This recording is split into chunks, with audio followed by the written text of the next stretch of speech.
Guys, it's Sarah, and today we're going to do a book haul for December. It's not too big. I have a few books that were sent to me from publishers and then a whole bunch that I thrifted. And then I went to one independent bookstore recently and it was a lot of fun and I did get 2 books there. So not too bad, but I'm done for the rest of the year, for real. Okay, the first one that was sent my way, this was sent from Atria, and this book comes out on March 1st. And this is The Heights by Louise Candlish. I have read a book by her called Our House, and I really did enjoy it, and I've been interested in reading some more of her work.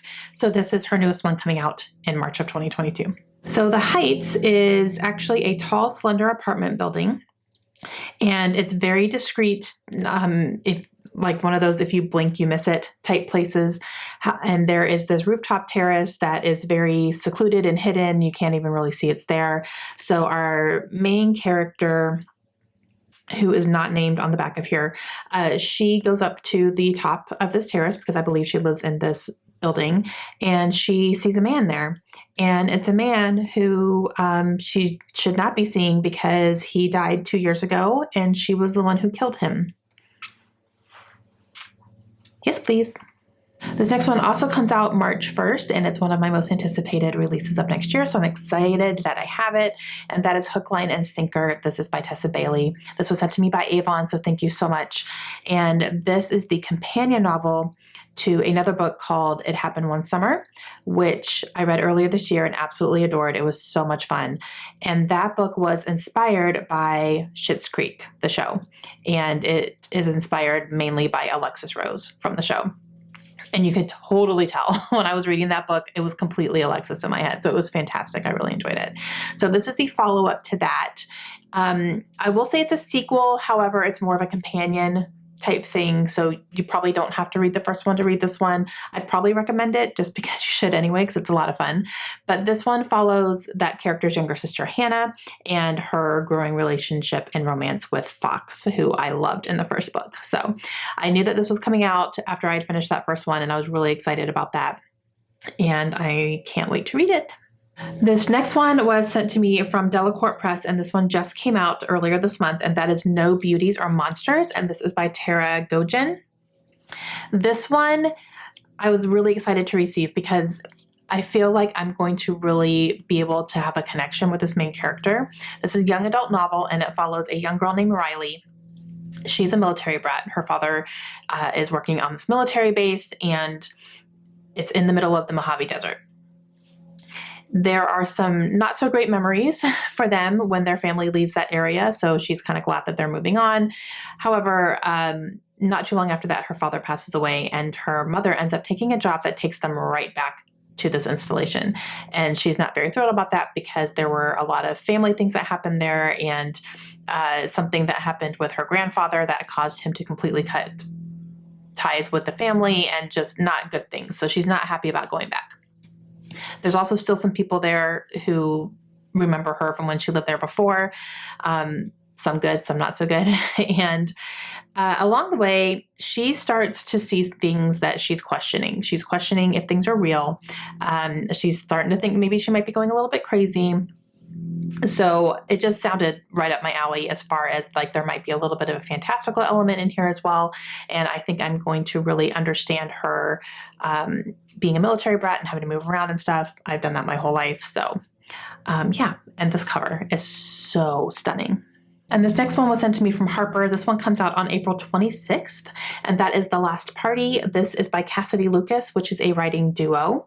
And this one follows our main character, Dawn. She is turning 50, lives in Los Angeles, but not having a very good time. She believes her career is at a standstill. Her ex-husband is making her life miserable still.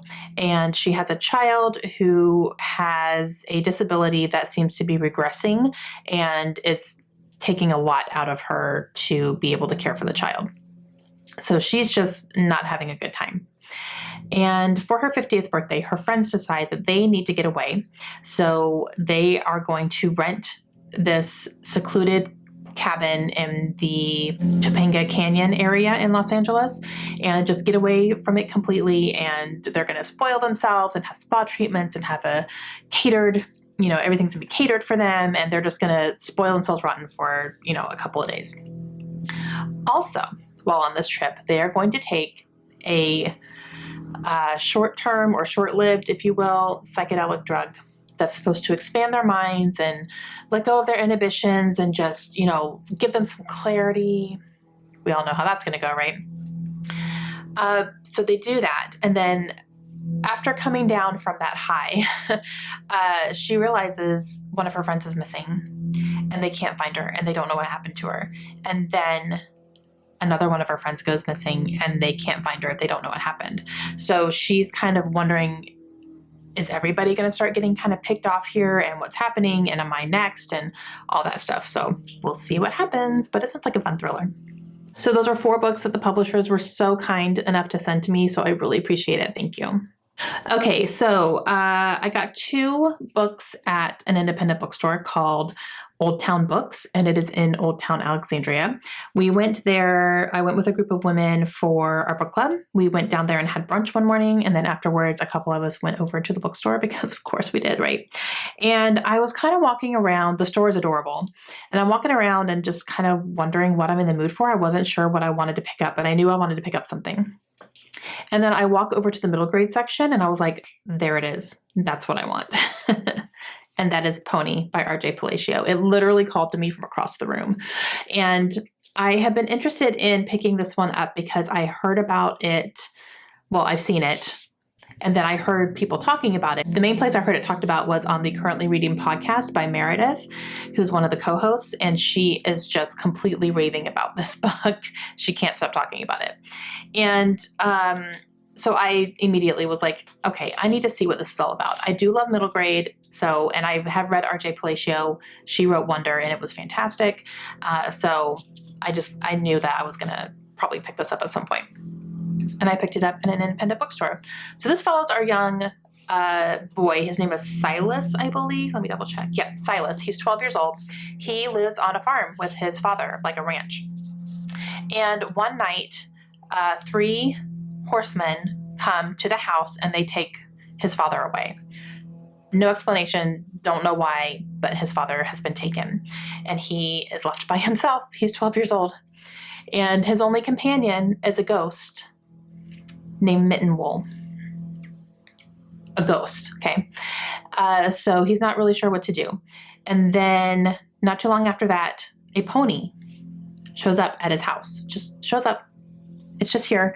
And so he takes that as his sign that he needs to get on this horse. He needs to travel and try to find his father, kind of, follow the trail, if you will. And again, his only companion is a ghost. So sounds like it's going to be a journey. And again, Meredith will not stop talking about it. So I'm excited to read it. Then as I was grabbing that one, this one was sitting next to it. And I was like, yep, I want that one too. And that is A Place to Hang the Moon by Kate Albus. And this is another middle grade book. This one has been compared to The War That Saved My Life by Kimberly Brubaker Bradley, which is a phenomenal book. And I can definitely see, reading the synopsis, how they're similar. Now, this one follows a group of siblings, 3 siblings, who are living in London with their grandmother. Their grandmother is not a very nice person, to the point where when she passes away, they're not really devastated. This takes place in World War II, and a true thing that happened was that during the war, when attacks were kind of looming over London, the government decided to take the children away from their households and put them on a train and take them to the countryside where it was safer, because those were not the places where the war was supposed to be concentrated on. So they were trying to save the children, if you will. And so upon learning about this thing that's going to be happening, our sibling group has decided that they are going to try to sneak onto these trains and go into the countryside and try to find someone to live with there on a permanent basis. However, they have to hide the fact that they're orphans. They're not supposed to be orphans on this train. They're supposed to be, people who have supportive and stable families, and that's not them. So they kind of have to keep that secret. And they get on these trains and they go, and they are kind of moved around from place to place. In the beginning, not really finding a suitable home, and they're dealing with a whole bunch of different terrible situations in each house that they're staying in. And then they end up finding a lot of comfort from a librarian. Yes, please.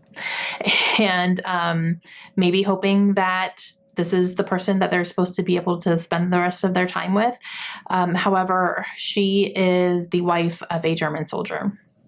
So that makes it a little bit awkward because she's not really seen as a suitable person at all because of that. So definitely want to read this. Can't wait. The rest of these I found at various thrift stores that I've just been kind of popping in and out of lately. I went ahead and picked up Crazy Rich Asians by Kevin Kwan.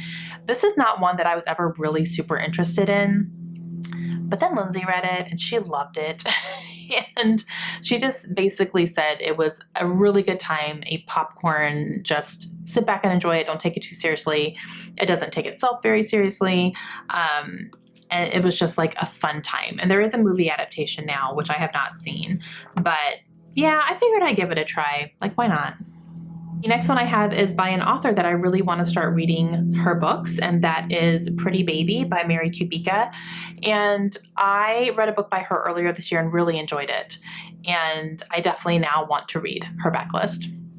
So this one is one of her backlist books, and this follows a woman who is very nurturing, and she is well off in life, if you will, and she uses that to give back to her community and to take care of people.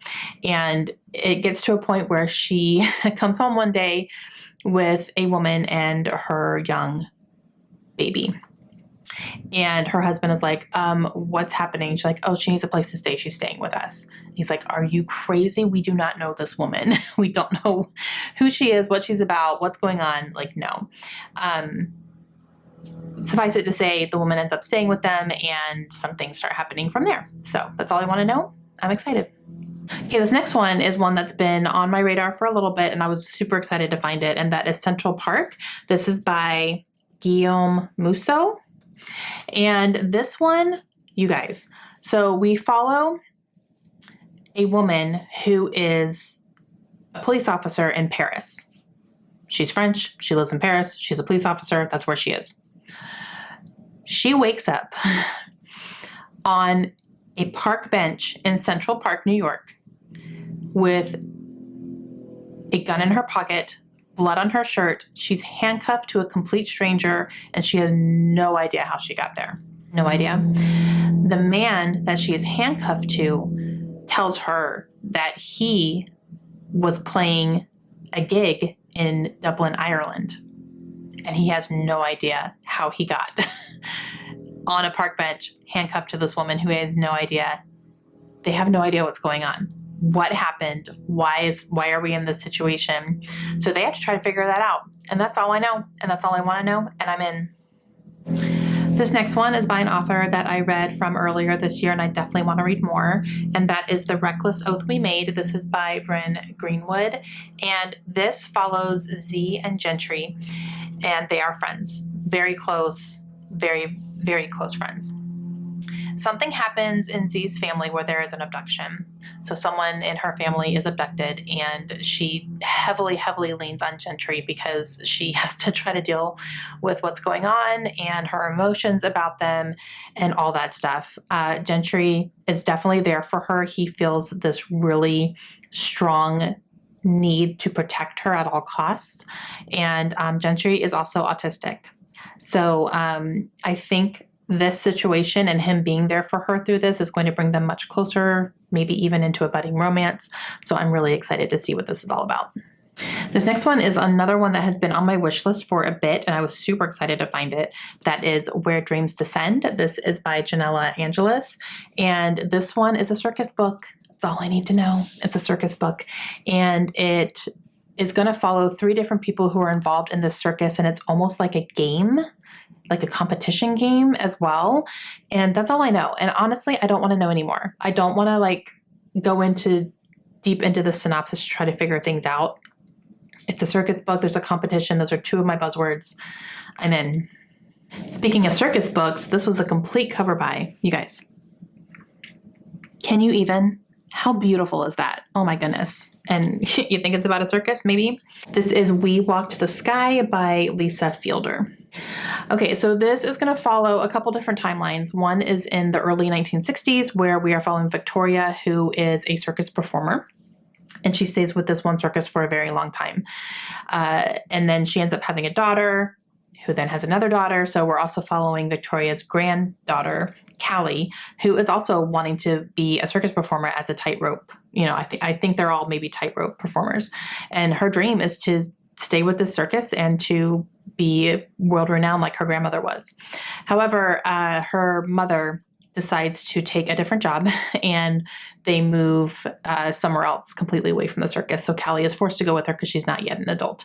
So it's going to be a lot of like whys and things and what's happening and back and forth. So it sounds interesting. Okay, last one. Black Leopard, Red Wolf by Marlon James. Now, I've been sleeping on this one a little bit. And I think it's because when this book first came out, the expectations for this were so high. It was called basically like Game of Thrones, but based on African culture. However, when people were reading and reviewing it, they were saying, don't set your expectations so high as like Game of Thrones level, basically. So I've been sleeping on it a little bit. Never did pick it up, but I finally did now. And I do like the premise of this book. This is the first book in a trilogy. But we're following a character named Tracker, who is known for hunting down people or things or animals or whatever, anything that needs to be hunted down. He's known for doing that. He usually works alone. However, he has been assigned or tasked to find this boy. And he doesn't know why. He doesn't ask questions. He's like, done. However, he is being forced to work with a group of people to find this boy, and he has to deal with that because he usually works on his own, and that's how he likes it, but now he has to try to cooperate with other people and get other people's intakes. And he doesn't understand why this boy is so important to the point where there's a whole group of people who are looking for him.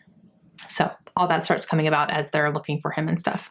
So yeah, I definitely do want to read it. For sure. I want to read some Marlon James. I haven't read anything by him yet. I have another one of his books down there on my shelves, but yeah.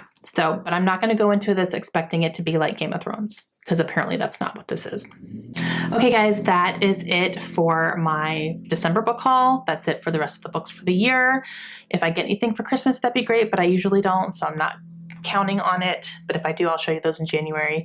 But yeah, not too bad. Okay, let me know down below your thoughts. Let me know if you read any of these books at all yet. And I will see you guys again very soon. Hope you have a great day. Bye.